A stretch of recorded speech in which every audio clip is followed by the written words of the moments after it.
All right, welcome back. This is week 7 of the Tuesday Thoughts. So, keeping things moving for you, hoping you had a good weekend, hoping you're going to have a great week. So, the quote today comes from John Maxwell.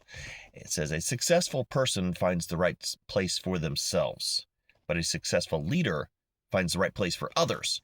It's important to understand is that as a leader, it's not about necessarily putting ourselves in the best position, but putting others in the best position, and that it then becomes a mutually beneficial thing. And we're not doing it for a selfish reason. We're doing it because it's right.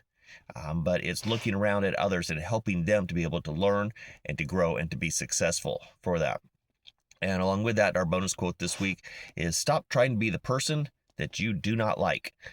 See it too many times with students and adults as well, is that we feel like we have to fit in. We have to do a certain thing. And I know that I've been there and done that.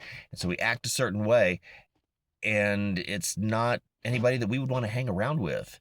And so we become a miserable person to be around, even though we think we're a joy, we think we're doing the right things, but we're trying too hard and doing things in a way that we're not comfortable with. And so that becomes a problem in there. So, a random fact for the week. So, it's not known if William Morris had an ulterior motive for inventing this confection, but he was a dentist in there. And so that was an interesting thing. But in 1897, he partnered with the candy maker John C. Wharton and developed the cotton candy machine. And at the time, they called it fairy floss. It's been ever since. But interesting thing to know that cotton candy and the machine itself was invented or co-invented with or by a dentist. Interesting little random trivia there for you, right? Word for the week, quixotic, someone who is unrealistically optimistic or a comically chivalrous approach to life.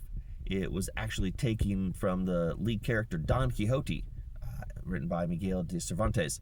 So a really good read for that if you're interested in that. But it's a man that is always optimistic and always looking on the bright side of things for that, and in an unrealistic way. There's one thing to be positive, another is, when there are things that are going wrong, you need to acknowledge that, and someone who's quixotic does not. So anyway, hope you have a great week, and we'll talk to you next week.